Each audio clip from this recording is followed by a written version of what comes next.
si ahora se ha puesto un poco de moda esta noción de inteligencia emocional, es porque hemos durante mucho tiempo reprimido ese mundo de las emociones.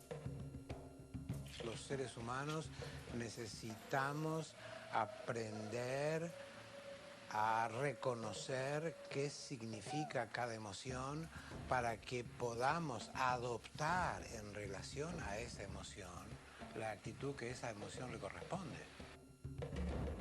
Si tengo la inteligencia emocional para no reprimir, para capitalizar, para aprender, por supuesto que la crisis, una vez superado ese momento de duelo que toda crisis conlleva, bueno, seguramente va a ser un punto de despegue, un punto de partida y no un punto de llegada. Parte de la inteligencia emocional es aprender este lenguaje entre los dos sexos. Porque esto es un enriquecimiento de la vida, es prevención de conflictos y aún rupturas que se pueden evitar si uno conoce este principio de la diferencia en el lenguaje emocional entre el hombre y la mujer. Las empresas seleccionan a las personas por sus habilidades cognitivas y las despiden por su falta de habilidades emocionales. Cómo las emociones nos condicionan y generan en una persona que puede ser intelectualmente brillante, generan un bloqueo tal, de modo tal que a la hora del desarrollo y de la puesta en práctica de estas habilidades se ven bloqueadas, coartadas y el rendimiento final es muy inferior al que realmente debería ser.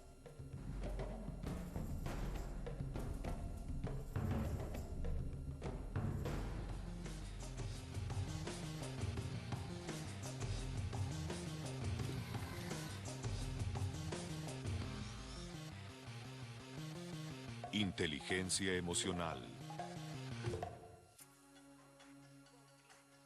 ¿Por qué a algunas personas les va mejor en la vida que a otras?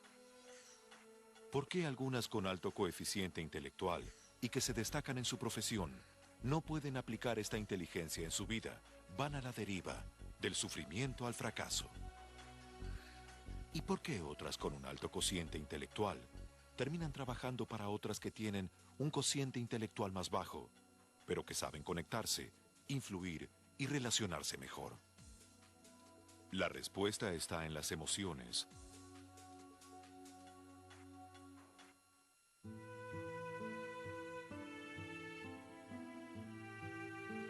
Sonarán con armonía los golpes en la madera. Tendrá el espíritu una caja pequeña de cuerdas finas para hablar del mundo en todos los idiomas. La música puede convertirnos, llevarnos o traernos de un lugar a otro. Los seres humanos normales usamos un 10% de nuestra capacidad neuronal total.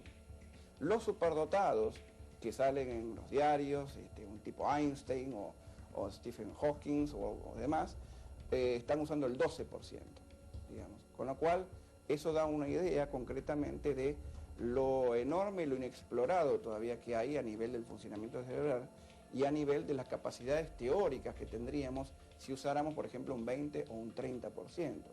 Quizás nuestra percepción del mundo, si se llegara a esa capacidad, cambiaría diametralmente. Tendríamos sentidos exacerbados a tal punto, como nuestro oído, como nuestro olfato, como nuestra visión, que cambiarían dramáticamente la concepción de nosotros mismos y de los otros, digamos. Y esto produciría absolutamente una revolución. ¿Puede haber algo más importante que entender lo que nos pone felices o enojados, nos entristece, nos da miedo o nos deleita? ¿Cómo influyen nuestras emociones en nuestros recuerdos, percepciones, pensamientos y sueños? ¿Están las emociones grabadas a fuego en nuestros genes o el cerebro las aprende de su entorno? En los últimos 10 años, que se fue llamada la década del cerebro, se avanzó más en el conocimiento del funcionamiento de la mente, de las hormonas, de los neurotransmisores, del sistema nervioso, que en toda la historia anterior de la humanidad. En la década del cerebro se produjeron más de 100.000 trabajos científicos acerca de todo el funcionamiento biológico de nuestra mente. 25.000 de esos 100.000 involucraban a las emociones. Lo que nosotros vemos como cerebro externo es la corteza, que es el lugar de localización más sofisticado del funcionamiento neuronal. Pero este funcionamiento neuronal tan sofisticado está basado esencialmente en el crecimiento de estructuras mucho más primitivas que nos emparentan con nuestros antepasados biológicos. En la parte más profunda, y puntualmente hablando de los aspectos de las emociones, en la zona temporal, está ubicado el lóbulo de la ínsula. En el lóbulo de la ínsula, ubicado en la zona lateral temporal del cerebro, se localizan las emociones, los sentimientos, los recuerdos, básicamente todo aquello que tiene que ver con nuestro funcionamiento afectivo y todo aquello que puede desencadenar nuestras reacciones, nuestras impulsiones y esencialmente todo aquello que pertenece a la vida instintiva. Antes de llegar a la fase estrictamente humana, donde pensamos, razonamos, reflexionamos, que corresponde al córtex, que es la parte más desarrollada de nuestro cerebro, tenemos dos partes que nos relacionan más con el mundo animal. Una que está en la parte posterior de la cabeza, a nivel del bulbo raquídeo, se llama el cerebro reptiliano. Reptiliano porque corresponde al desarrollo del cerebro en los reptiles, donde tenemos ya una parte de nuestra estructura muy instintiva e impulsiva, que hace que reaccionemos ante toda estimulación exterior, sea agrediendo, sea huyendo, sea tratando de poseer, sea tratando de escapar. Y nos permite adaptarnos a un territorio, a un entorno, para entrar ya en relación con el mundo que nos rodea. Luego está el cerebro, la parte límbica del cerebro, donde se empieza a desarrollar una relación un poco más sutil de ese sentir la relación con el entorno, y ahí nacen las emociones. Todo lo que sea hemisferio izquierdo se ocupa de todo lo que sea secuencial, de todo lo que implique una determinada rutina y todo lo que implique elementos esencialmente de tipo lógico. Entonces todo lo que sea normativo, todo lo que forme parte de lo aprendido, de lo mecánico, por ejemplo conducir un auto, todo lo que sea, digamos, estandarizado y clásico, va a estar en la parte izquierda de nuestro cerebro. La parte derecha de nuestro cerebro va a ser la parte más creativa, más dedicada a lo soñador, más dedicada a la expresión artística. Sin darnos cuenta hemos dejado de lado el costado que llamaríamos más femenino de nuestra psiquis, que era el que creaba toda la relación, que vive por imágenes, que tiene una visión intuitiva e instantánea de las cosas, más espontánea, más directa. Y ahora nos dimos cuenta que debe trabajar con los dos, porque el punto común entre esa inteligencia racional y la inteligencia emocional es la palabra inteligencia. A lo largo del siglo XX, primó un concepto de inteligencia restringido prácticamente a las funciones intelectuales y se ideó una herramienta conocida como test de cociente intelectual. La prueba suele medir las funciones cognitivas como el vocabulario, el conocimiento de datos, la memoria a corto plazo, el razonamiento verbal, el movimiento ocular y manual. Muchas personas que obtienen puntuaciones bajas en las pruebas de cociente intelectual tienen mucho éxito en la vida, mientras que muchas de las que tienen cocientes de inteligencia elevados no llegan tan lejos. ¿Qué es entonces la inteligencia? Es la capacidad de adquirir nuevos conocimientos y aplicarlos en situaciones nuevas para resolver problemas no programados. Los científicos dicen que un animal es más evolucionado o más inteligente que otro cuando se sabe adaptar mejor al medio ambiente. Este principio de adaptación al medio ambiente, trasladado al terreno humano, es una buena conexión con los principios y las técnicas que propone la inteligencia emocional. Y la inteligencia es a la vez el arte de gestionar, de comprender parámetros, pero también de adaptarnos a la existencia. Hoy sabemos que la inteligencia no consiste en saber muchas cosas. Una enciclopedia sabe un montón. Hay ordenadores que tienen una memoria increíble, saben enormemente, pero no les aprovecha de nada. Porque la inteligencia tiene que probarse o frotarse, diría yo, a la prueba de la existencia y de lo cotidiano y de lo concreto. Entonces la inteligencia es cómo me adapto, cómo entro en relación. En 1920, el psicólogo Edward Thorndike postula la existencia en las personas de lo que llamó inteligencia social. Recién en 1986, Howard Gardner, psicólogo y educador de la Universidad de Harvard, impacta en el mundo de la educación con una obra clave, Estructuras de la mente, la teoría de las inteligencias múltiples. En la actualidad ya tampoco se habla de la inteligencia, sino de las inteligencias. Se sabe, se acepta hoy universalmente que el ser humano dispone de diferentes habilidades intelectuales, de diferentes inteligencias. Podríamos hacer una primera tipología como una inteligencia cognitiva o racional y otra inteligencia de tipo emocional. Y dentro de la primera categoría encontramos una cantidad de inteligencias como la lógico-matemática, la inteligencia lingüística, visual-espacial, kinestésica, musical. Dos de las inteligencias planteadas por Gardner, la intrapersonal y la interpersonal, constituyen el tronco de lo que otros dos psicólogos, John Mayer y Peter Salovey, nombraron por primera vez en una tesis doctoral como inteligencia emocional. Hay muchísimas definiciones, muchísimos enfoques. Una restringida, diría, es la capacidad de manejar las emociones propias y ajenas.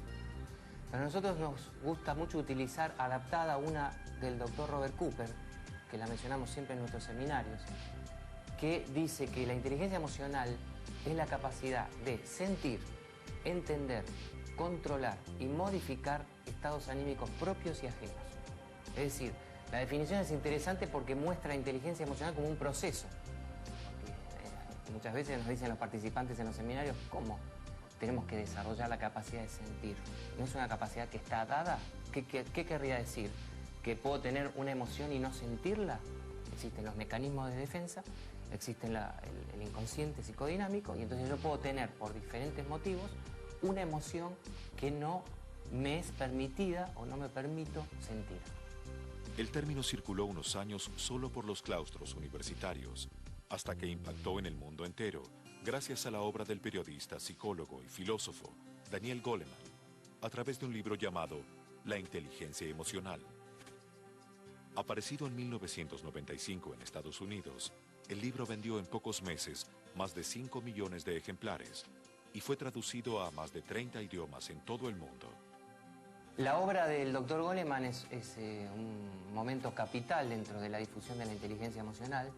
Por supuesto, causó sorpresa ya el título, inteligencia emocional. Estamos acostumbrados, durante todo el siglo XX, estuvimos acostumbrados a considerar que la inteligencia descansa solamente en el intelecto.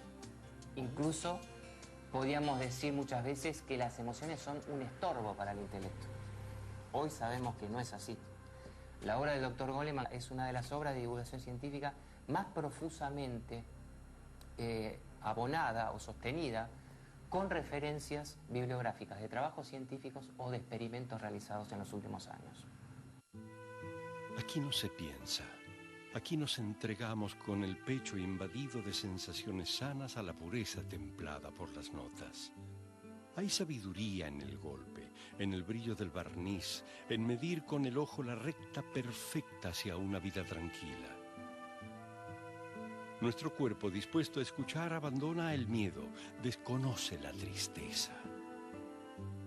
El suelo desaparece frente a la evidencia de la belleza ahora hecha música.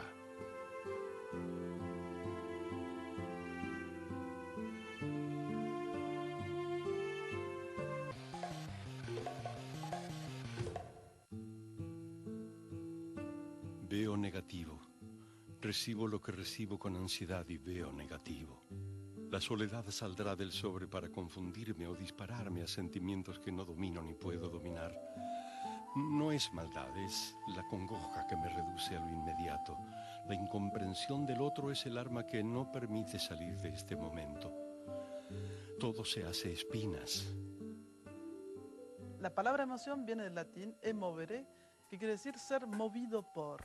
Lo que nosotros a veces no nos damos cuenta, nos olvidamos, es que estamos constantemente movidos, o sea, emocionados, tocados, afectados por todo lo que nos rodea, y lo que aún menos nos damos cuenta es a qué punto nosotros mismos afectamos a los otros.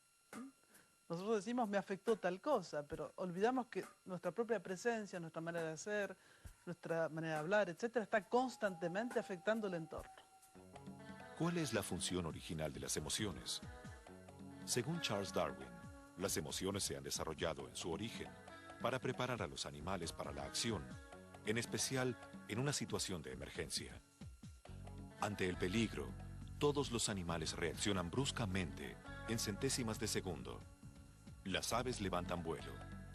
Los mamíferos se mueven con rapidez, hacia la lucha o la huida. Son impulsos básicos para la preservación de la vida. La mayoría de nuestras emociones están en nuestro código genético. Para que alcancemos la tan necesaria y deseada inteligencia emocional, lo primero que tenemos que reconocer es que no existen emociones negativas.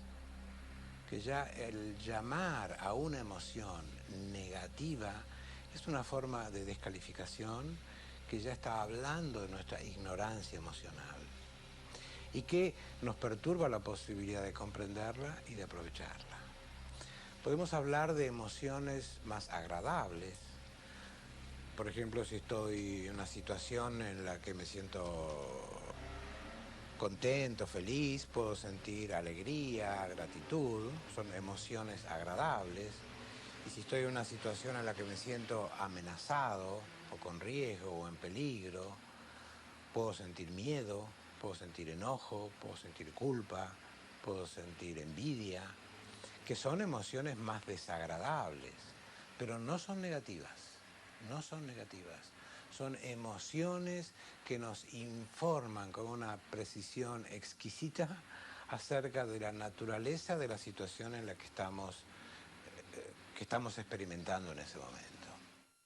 Todos los sentimientos y todas las emociones tienen una razón de ser. Ningún sentimiento es malo en sí, simplemente cumple su función. Ningún sentimiento hace daño si lo sabemos aprovechar. El tablero automóvil tiene una serie de señales y de luces que indican la temperatura del motor, la cantidad de combustible que hay en el tanque, la presión del aceite. Y cuando algo se altera, una luz se enciende. Y no podríamos decir que una luz es negativa, que la luz roja que se encendió porque falta nafta es negativa. Lo que podríamos decir es que es perturbador, pero nos permite mirar el problema que nos señala y realizar las acciones para resolver ese problema.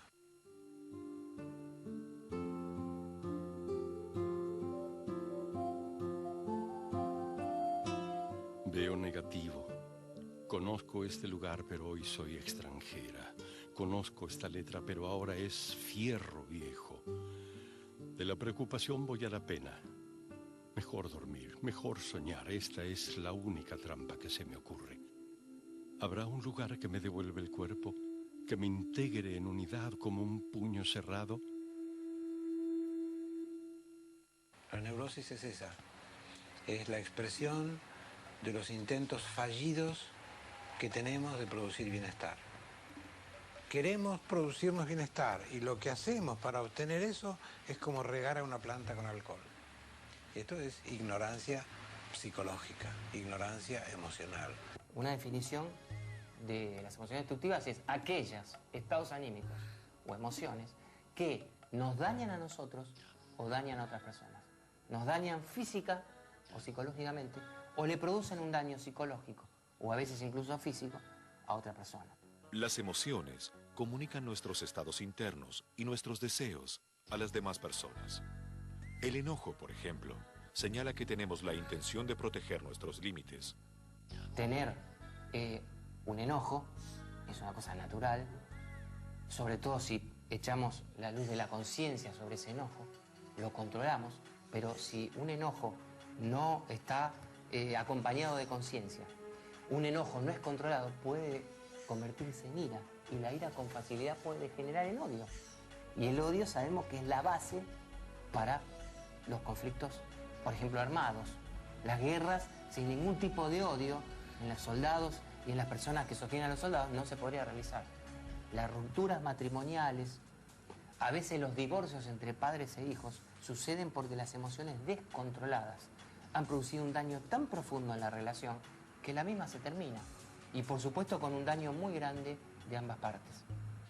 A mí me gusta mucho citar una frase que dijo Marco Aurelio en el siglo II después de Cristo.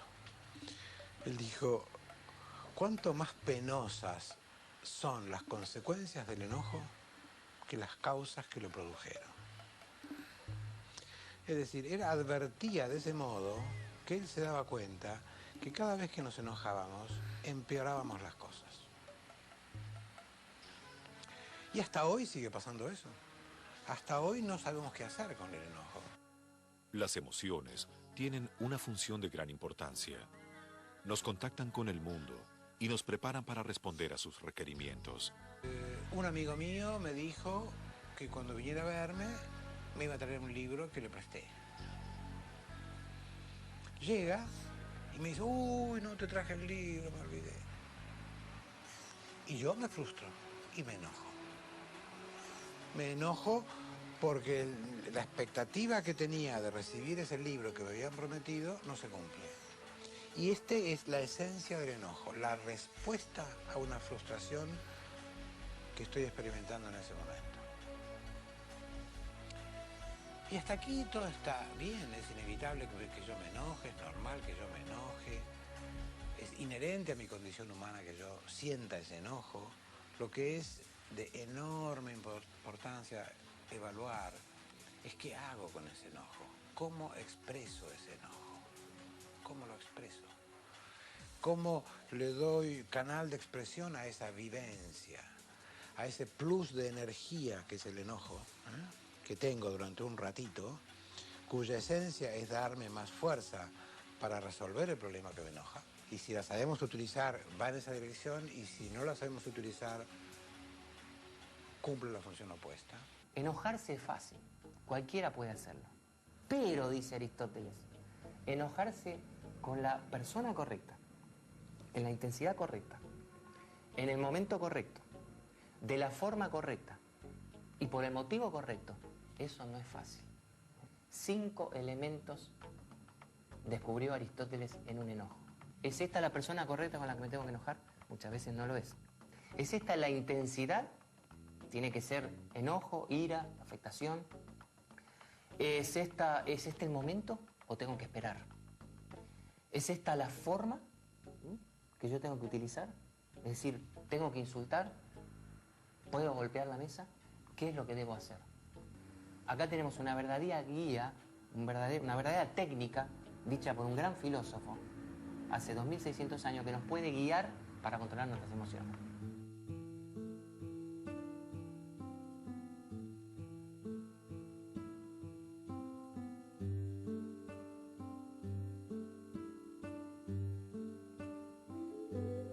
Veo el agua. Todo puede cambiar según mi espíritu. Pasa lo mejor y lo peor también pasa. El desconocimiento que hace un instante tapó todas las salidas cede lentamente cuando me calmo y dirijo mi atención a cambiar de actitud frente al mismo problema. El agua se lleva lo que sobra, junta las partes dobladas por la melancolía. Todos los estados pasan. El agua se los lleva. Veo positivo.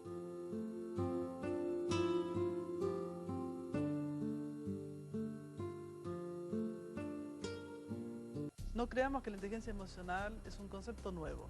Lo que es nuevo es la manera de formularla hoy, porque llegamos a tal dificultad relacionante entre la gente que nos dimos cuenta que estábamos yendo por un camino errado. Entonces, esa situación llevó a preguntarse si se podían mejorar las cosas. Y es así como esa inteligencia emocional poco a poco se está empezando a utilizar entre los diferentes instrumentos de las ciencias humanas, de la antropología aplicada a la empresa, justamente a la educación, a varios dominios de investigación. En cuanto al cociente emocional, a la educación emocional, no hay edad por la cual podamos decir esta persona no puede aprender. Incluso hay indicios, estadísticas realizadas en distintos países, que dicen que una persona de edad media puede llegar a aprender mejor y más rápido que un joven.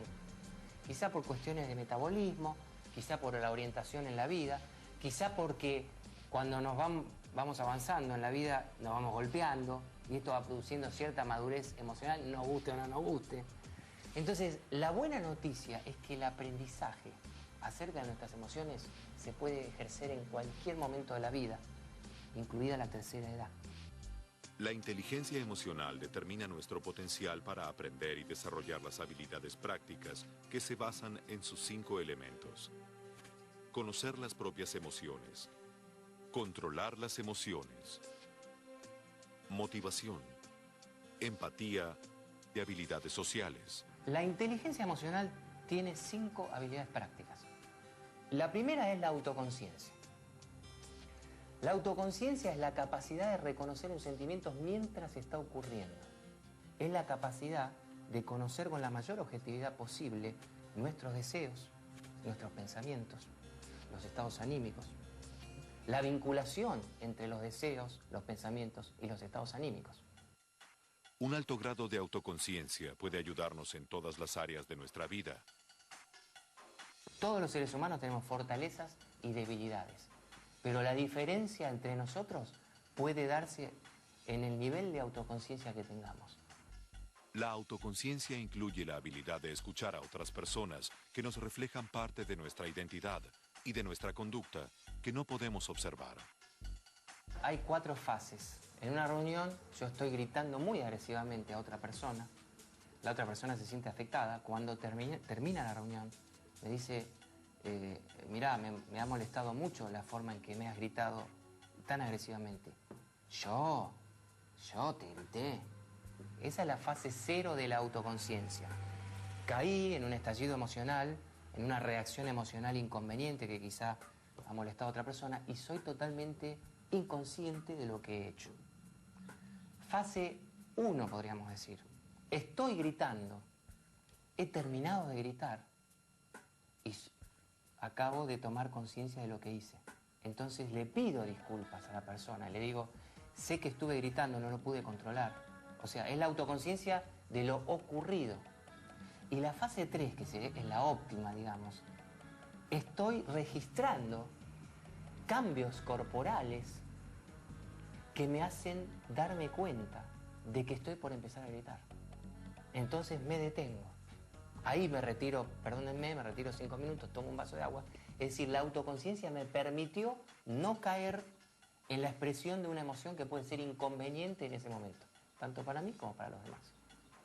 El autodominio, el ser capaces de soportar las tormentas emocionales a las que nos someten los embates de la fortuna, en lugar de ser esclavos de la pasión, ha sido elogiado como virtud desde los tiempos de Platón. Los romanos y la primitiva iglesia cristiana lo llamaron temperantia, templanza, el dominio del exceso emocional. El objetivo es el equilibrio, no la represión. Segunda habilidad práctica, el control emocional. En realidad podríamos reemplazar la palabra control por la palabra manejo. Yo tengo que manejar un auto y no tiene ninguna connotación negativa. Si no estoy con el control del vehículo, me puedo estrellar. Las consecuencias pueden ser muy malas. Entonces la palabra control creo que es útil, se puede reemplazar incluso por gestión o por dirección de las emociones, y es todo lo contrario de la represión emocional. La represión emocional por lo general es inconsciente o es forzada. El control emocional es voluntario y espontáneo. La represión muchas veces es consciente, es decir, yo soy consciente que estoy reprimiendo esto porque tengo miedo, porque me da vergüenza, por lo que fuere, porque tengo pánico de perder algo. Reprimo. Sí, me quedo con un sentimiento obviamente angustioso. Y otras veces soy absolutamente inconsciente. Esta es la represión más profunda, ¿sí? Entonces, acá yo ya no tengo manejo, porque acá justamente hay algo desde mi interior que está haciendo, ¿sí?, que yo algo no lo deje salir, algo no se dispare, porque de dispararse me haría mucho daño. De algún modo hay un mecanismo de defensa, por un lado que me está protegiendo, pero por otro lado, en algún momento esto va a tener repercusiones, porque la represión siempre tiene repercusiones. Reprimir es tapar la olla, y entonces como tapamos y no expresamos nunca lo que quisimos decir, nos enfermamos. En cambio, controlar es dejar pasar, pero controlando el flujo de lo que sale. Esa es la diferencia. El control emocional no es el encendido y el apagado del equipo de música, es el marcado del volumen. Es decir, esta música que estoy escuchando, ¿está demasiado baja que no la puedo escuchar? ¿O está demasiado alta que me está aturdiendo y no puedo pensar? Y por supuesto, parte del control emocional también es la expresión de la emoción. ¿De qué manera estoy enojado? ¿De qué manera tengo que expresar esa emoción? ¿Es con un insulto? ¿Es agrediendo? ¿Es golpeando la mesa? Tal vez sí. Hay líderes que lo hacen, o tal vez no. Con una persona puedo actuar de una manera, con otra persona puedo actuar de otra. ¿Para qué nos sirve el control emocional? Para responder adecuadamente a los cambios en el entorno. Para mantener armonía en las relaciones interpersonales. Para reunir energía anímica en pos de los objetivos. Para cuidar nuestra salud. Para trabajar más eficientemente. La motivación es la tercera habilidad práctica de la inteligencia emocional. Tiene tanta vinculación con la emoción que las palabras emoción y motivación tienen la misma raíz latina. Motere, que significa moverse. Tarde pero seguro, en escuelas y organizaciones, se está descubriendo que no hay motivación sin un componente emocional. ¿Bien? La motivación es la conducta dirigida hacia un fin, para lograr un objetivo. La motivación es el combustible que nos permite llevar a cabo lo que nos proponemos. La capacidad de motivarse a uno mismo se pone especialmente a prueba cuando surgen las dificultades, el cansancio y el fracaso. En el ciclo de la motivación, el primer elemento es el motivo. El segundo elemento de la motivación, luego del motivo, es la autoconfianza. La autoconfianza es algo así como la autoestima. Si yo no tengo autoconfianza u otras personas no me inspiran esa autoconfianza, mi motivación va a terminar porque yo no quiero sufrir. Un motivo, autoconfianza, optimismo. Optimismo en el sentido de creer que lo que yo quiero conseguir es posible conseguirlo. El cuarto elemento es el entusiasmo. El entusiasmo es como la energía inicial para llevar adelante un proyecto. Hay personas que pueden ser creativas y no tienen lo que sigue en el ciclo de la motivación, que es la persistencia. Hay personas entusiastas que no logran, tienen una gran idea, pueden involucrar a otras personas en esa idea, pero no son capaces de persistir en las tareas que hay que realizar para llegar al objetivo. Por último, es la resistencia. Es la capacidad de enfrentar la adversidad, de enfrentar el fracaso, de enfrentar los contratiempos. Los ejecutivos y los líderes saben que la motivación es más vital que las destrezas intelectuales o técnicas. Tanto en la educación como en la empresa, es muy importante contar con este ciclo de la motivación para detectar, hacer sintonía fina de cuál es el elemento dentro de la motivación que está fallando, que falta para alcanzar la motivación completa. La energía emocional es como una energía que fluye tanto que da impulsividad. Esto me encanta, voy, o atonía, y el justo medio es lo que se llama la fuerza tranquila. O sea, yo libero mi potencia energética en relación con lo que tengo que hacer. Si tengo que levantar una pesa de 100 kilos, no tengo que aplicar la misma fuerza que tengo que levantar una copa de cristal. Entonces, mi inteligencia emocional es discernir cuándo tengo que hacer un gesto leve y cuándo tengo que hacer fuerza. La empatía es la cuarta habilidad práctica de la inteligencia emocional. Junto con las habilidades sociales, que es la quinta, constituyen lo que se llama la inteligencia interpersonal. La empatía significa, es que soy capaz de ponerme en el lugar del otro, de la persona que está enfrente. La empatía es independiente de la simpatía o la antipatía. Simpatía, a esta persona me gusta. Entonces, como me gusta y me cae bien, empiezo a proyectar un montón de cosas. Por simpatía puedo imaginar que es genial. Y si es antipático, puede ser que la persona sea muy buena, pero no me cae bien. Entonces, simpatía, antipatía, estoy en la dependencia emocional de la relación. En la empatía, tengo que poder, sin ser afectado por el impacto emocional que la persona me produce, ponerme en su lugar. Como la mayoría de las habilidades, no basta con entender al otro, hay que demostrarlo. El otro percibe que lo comprendemos cuando le prestamos atención y no lo juzgamos ni lo descalificamos. El primer nivel es reconocer qué está sintiendo la otra persona. Porque se puede dar el caso de que estoy dialogando hace una hora con una persona, me está manifestando emociones y ni me he enterado de que está haciendo eso. Y le contesto desde un plano racional. El segundo nivel es que si pude haberme dado cuenta de las emociones que me manifestó, pero no sé de dónde vienen y a dónde van. ¿Por qué tiene miedo? ¿En qué contexto tiene miedo? No lo he captado. Solo podría decir, la noto miedosa. Sé que tiene miedo, pero no tengo la menor idea por qué. Entonces falta esta segunda fase. La tercera fase es la capacidad de reconocer que una persona tiene miedo. Saber, intuir, con cierto grado de aproximación, por qué tiene miedo, en qué contexto tiene miedo. Y entonces esta tercera fase sería la capacidad de responder a ese miedo de esa persona en ese contexto. Este sería el máximo quantum de empatía posible en un individuo. Por eso, la inteligencia emocional es una aptitud superior, una capacidad que afecta profundamente a todas las otras habilidades, facilitándolas o interfiriéndolas.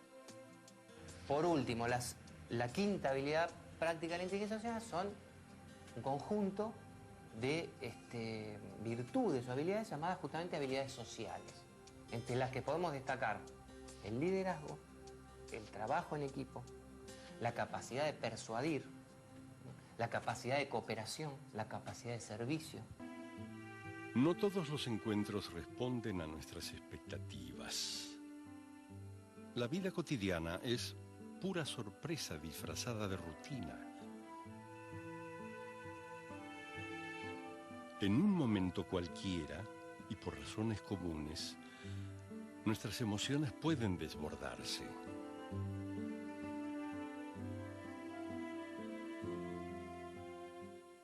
La mujer y el hombre tienen una forma de experimentar la emocionalidad de manera diferente. No hay acuerdo científico sobre si esto es plenamente cultural o también tiene un componente biológico. El peso cultural es muy grande y ahora se está achicando esa distancia cultural entre el hombre y la mujer. Pero de hecho no se educa al hombre y a la mujer de manera igual con respecto a sus emociones. A los hombres, por ejemplo, hay determinados clichés que aún hoy lamentablemente se siguen usando. No llores, no te muestres tan sensible, no tenés que tener miedo. Esto hace que el hombre crece, se desarrolla con patrones culturales diferentes de los de la mujer, y después cuando está en la pareja o está en interacción con una mujer en el trabajo, se maneja de una manera distorsionada. La mujer también puede tener sus distorsiones, pero se nota más en el varón. Si un niño cuando es pequeño le tiene miedo a algo y le dice la maestra, los compañeros o la madre, pero qué cobarde que sos, cómo no te animás, esto hace mucho daño. Esta ignorancia con que se trata esa emoción del niño lo hace mucho daño porque lo está descalificando injustamente, porque no es esa la realidad de lo que es el miedo. Las emociones nos hacen vulnerables, tal vez por ese motivo aparecen los mecanismos de defensa y aparecen las distorsiones culturales que nos dicen que no tenemos que llorar, que no tenemos que experimentar miedo, que no tenemos que ser demasiado sensibles, etc. También hay pautas culturales que perturban la experiencia de ciertas emociones. En una cultura altamente machista, tener miedo para un varón es ser maricón, lo cual perturba altamente la posibilidad de que yo sienta qué miedo tengo y de qué me está informando ese miedo. Así que efectivamente las diferentes culturas con sus diferentes pautas y valores y prioridades van inclinando la experiencia humana en una u otra dirección. Las relaciones amorosas alcanzan algunas de nuestras necesidades más profundas: ser amados y sentirnos respetados. Los temores de abandono o de quedar privados emocionalmente. No es extraño que durante una pelea matrimonial actuemos como si estuviera en juego nuestra supervivencia. Porque el duelo de una pareja es mucho más doloroso, y esto hay muchos estudios al respecto, que muchas veces el duelo de una muerte de alguien querido. ¿Por qué? Porque cuando alguien murió, se murió, ya está, no puedo hacer más nada. No más que el duelo, otra cosa no puedo hacer. Pero la pareja no se murió. Y sigue dando vueltas por el mundo. Y sigue estando esta ilusión. Por lo tanto, ese duelo es un duelo mucho más duro y es un duelo que lleva mucho más tiempo. Y ahí habrá que tener mucha inteligencia emocional para que este duelo no se haga patológico, porque si no, puede desencadenar en patologías muy serias. Estudios de laboratorio revelaron que durante una discusión, las emociones de una persona son tan intensas, su perspectiva tan reducida y su pensamiento tan confuso, que no hay esperanzas de adoptar el punto de vista del otro, ni de resolver las cosas de una forma razonable. El lenguaje emocional es muy diferente entre el hombre y la mujer. Emiten mensajes distintos. Cuando el hombre le dice a la mujer, ¿qué te pasa?, la mujer escucha música en sus oídos. Se interesa por mí, me quiere. Esto es cuidado, esto es afecto. Pero cuando la mujer le pregunta al hombre, ¿qué te pasa?, el hombre de alguna manera se siente amenazado. Siente como que le invaden su territorio. Siente quizá como que esa pregunta conlleva un cuestionamiento, un entrometimiento en sus estados anímicos. Solamente una pregunta de 3 palabras marca una diferencia. Imaginemos una verdadera discusión completa, ¿no?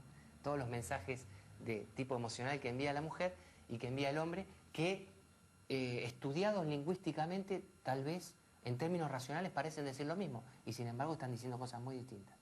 Cerca de un 50% de matrimonios terminan en divorcios cuando los cónyuges descubren con tristeza que no se han casado con la persona que creían. Dentro del primer año de matrimonio, salen a reducir los problemas individuales de inteligencia emocional y las incompatibilidades de relación. Y muchas parejas no conocen la manera de abordar esos problemas. Parte de la inteligencia emocional es aprender este lenguaje entre los dos sexos. Porque esto es un enriquecimiento de la vida. Es prevención de conflictos y aún rupturas que se pueden evitar si uno conoce este principio de la diferencia en el lenguaje emocional entre el hombre y la mujer. Toda planificación, cuando se confronta a la realidad, va a engendrar conflicto. O sea, el conflicto es innato con la existencia. Y eso es algo que no hemos aprendido en la escuela. Y la buena gestión del conflicto es cómo pasar del conflicto al diálogo. La resolución del conflicto lleva a la comunicación. Y asumir que la persona que está enfrente, la situación, no sea exactamente como la he pensado, no tiene que ser dramático, porque a veces justamente el otro me va a aportar un punto de vista que yo no había integrado. Y entonces me voy a enriquecer de esa diferencia.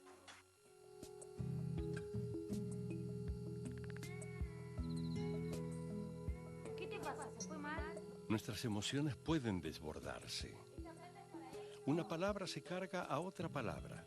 En el devenir, la tranquilidad se transforma en angustia, la angustia en enojo, el enojo en ira. Son los instantes en que perdemos contacto con nosotros, desconocemos al otro, perdemos el control y todo se reduce al peligro. Insistir en el desborde nos pierde.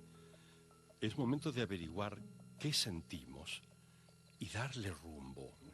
No, no está quemado este café. La crisis, si me paro en este lugar, es siempre una oportunidad.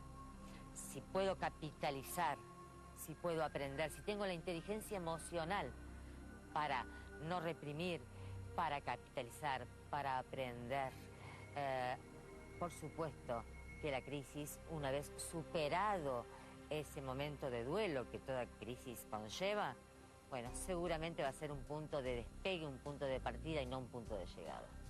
La vida es siempre conflicto de alguna manera.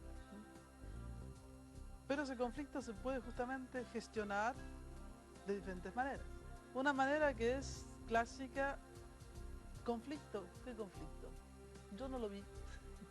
Es el monito que cierra los ojos, yo no estaba, no vi nada, estaba en otro lado. Eso se llama el conflicto no asumido. Como podemos rápidamente darnos cuenta, la emoción que domina en un conflicto no asumido es el miedo. Me escapé, me fui, yo no quise saber nada. Segundo caso es el caso justamente de lo que se llama el conflicto abierto. Quizás incluso la persona de enfrente no me quiso agredir, pero me miró un poco torcido y me molestó. Entonces, como yo estoy habitado de mucha cólera, ahí voy y ataco, contraataco e incluso desarrollo una violencia excesiva respecto a la situación. O bien, es una situación efectivamente de conflicto, pero no quiero arreglar la situación. Entonces ahí exacerbo y mi cólera es lo más poderoso. Eso se llama un conflicto abierto. Si tú dices blanco, yo digo negro, o sea, siempre me opongo, oposición. Hay una tercera manera muy sutil para gestionar el conflicto, que es la manipulación.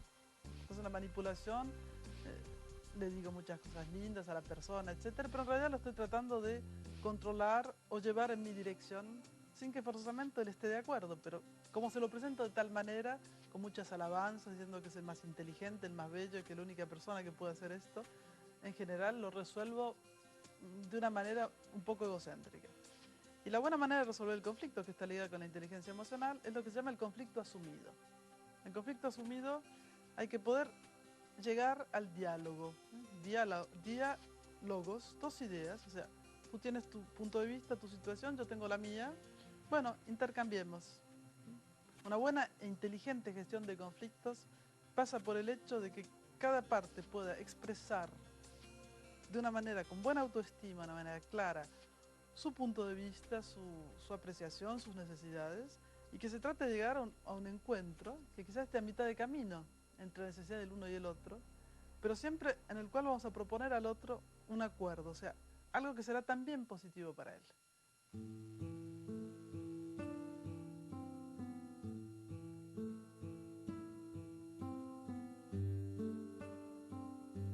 No se trata de la razón, se trata del amor y el cariño por el otro.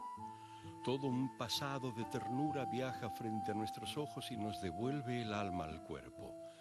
Ahora somos quienes dirigimos nuestros actos.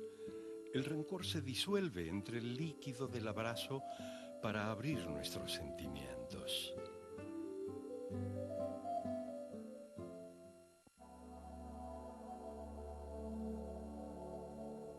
La inteligencia emocional se desarrolla a través de determinadas estrategias que ponen a prueba la capacidad de tolerancia, la capacidad de poder esperar.